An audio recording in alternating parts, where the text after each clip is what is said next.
friends, welcome back to another episode of the TV Tray Sessions here at Guitar Talk with Todd at Todd Beebe Music.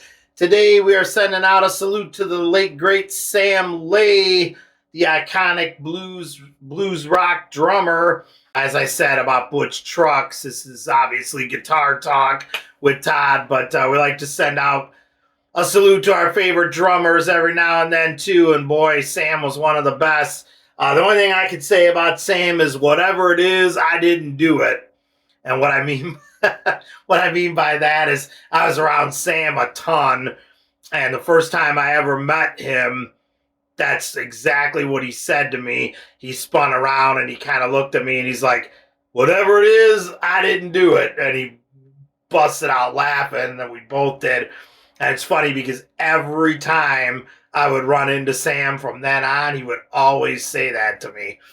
So I kind of always, whenever I see Sam or any reference to him, I think about that. That was just hilarious. He would always say that to me. And that was the thing about Sam. He played on the Paul Butterfield Blues Band debut album, which was iconic, such an influence on me with Mike Bloomfield, and that influenced so many others.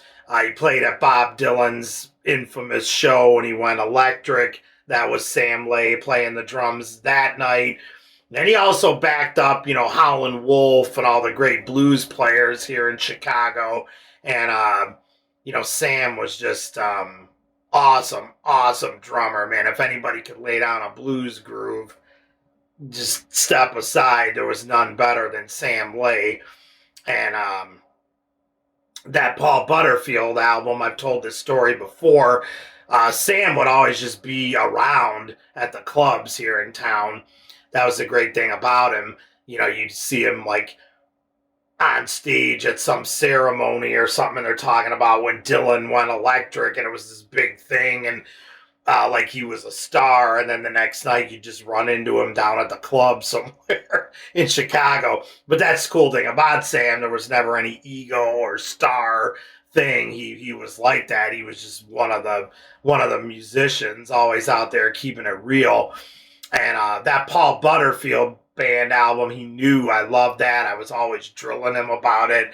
And especially when I was younger, and he was probably driven out of his mind by the million questions I'd ask him, but he never let me feel that way once. He always talked to me. And one night, we had just talked about it a little bit, and I saw him again the very next night, and he said, whatever it is, I didn't do it. And we were laughing because he'd always say that to me. And then he said, you know what? Come out here with me. And we went out to his car, and he had the Butterfield Blues Band album, and he signed it to me. I'll see if I can throw a picture of that up.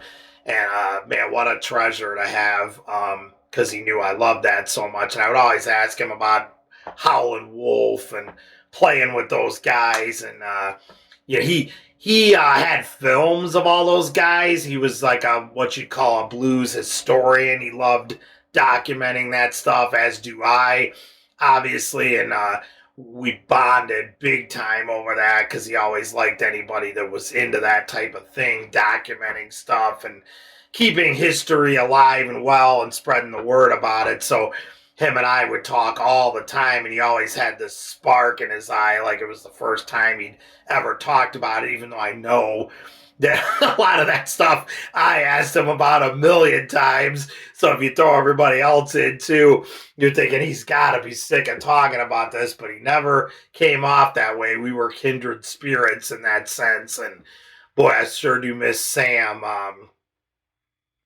And the last time I ever saw him, that's what he said to me. He said, whatever it is, I didn't do it. Like said, he always did.